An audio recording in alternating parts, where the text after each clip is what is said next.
बापा माँ भाई भणी समस्त को जय जीशु प्रणाम। आउ देख आमे बाइबल रे देखा पाइलु जे अनेक प्रभु अछंती, कुंटाल कुंटाल बस्ता बस्ता प्रभु अछंती। सेति मध्यरु अनेक प्रभु अनेक देवता माने मरिछंती, किंतु केही मध्य पुनर्थान हेई नांती। कुंटाल कुंटाल केजी केजी 33 केजी 33 कुंटाल अनेक देवता माने प्रभु माने अछंती। तो आमे पठन करिबा जे प्रथम करंतियो तार 8 अध्यायर तार 5 पदरे एपरि लिखा अछि, कारण स्वर्गरे हेउ बा पृथ्वी रे हेउ जो माने देवता बोली कहती, जद्यपि से माने थाई पारंती, एपरि तो अनेक देवता और अनेक प्रभु अछंती। हाँ कि नहीं?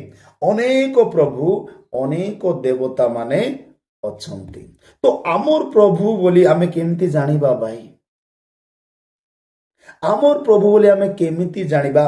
कहि देबो चाहे आमर प्रभु नाश खाइब नहीं, आमर प्रभु मद पीब नहीं, आमर प्रभु घृणा करब नहीं, आमर प्रभु जीशु ख्रीष्ट बेथलेम रे जन्म, आमर जीशु ख्रीष्ट अंध को दृष्टि देला, आमर प्रभु जी ख्रीष्ट अनेक रोगी मान को आरोग्य कला, आमर प्रभु को चिन्हबा को पड़ब। एठी अनेक प्रभु अछंती, बस्ता बस्ता बस्ता बस्ता अखा उपरे 3 कुंटाल 4 कुंटाल प्रभु अछंती।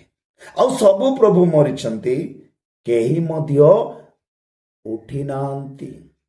यह भी आमान को षष्ठ रूपे बाइबल आमान को शिखे दे। अनेक देवता अछंती, किंतु मृत्युवरण करछंती, केवल जीशु ही तृतीय दिन रे पुनरुत्थित हेले।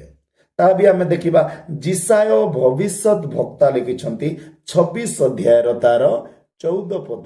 26 अध्याय 14 पदरे जिसाय भविष्य वक्ता लिखिछंती, से माने मरि अछंती, से माने आउ जीवित नाही हेबे नाही, से माने मृत्यु होइछंती, से माने आउ उठिबे नाही, एतु तुम प्रतिफल देबा से मानकर संहार करियछ ओ से मानकर स्मरण लुप्त करियछ। तो एठी आमे श्रेष्ठ भाव देखिलु। तो अनेक देवता माने एठी मरिछंती, हेले मरिछंती सत, आमर जीशु भी मरिछि, समस्ते मरिछंती, कुंटाल कुंटाल बस्ता बस्ता प्रभु मरिछंती, हेले केही मध्य पुनरुत्थान हेई नांती। केवल बाइबल रे षष्ठ रूप रे लिखा अछि, केवल जीशु ही पुनरुत्थान होइछ। थोरे मृत्यु भोग कले आउ तृतीय दिन रे पुनरुत्थित हेले। आउ एमिति बस्ता बस्ता अखा अखा ट्रैक्टर उपरे ट्रैक्टर कुंटाल उपरे कुंटाल प्रभु अछंती, आउ सही प्रभु मरिछंती, किंतु केही मध्य विजय लाभ करी पुनरुत्थान हेई नांती। आपण कमेंट रे लिखंतु जय जीसु, रहिली प्रणाम।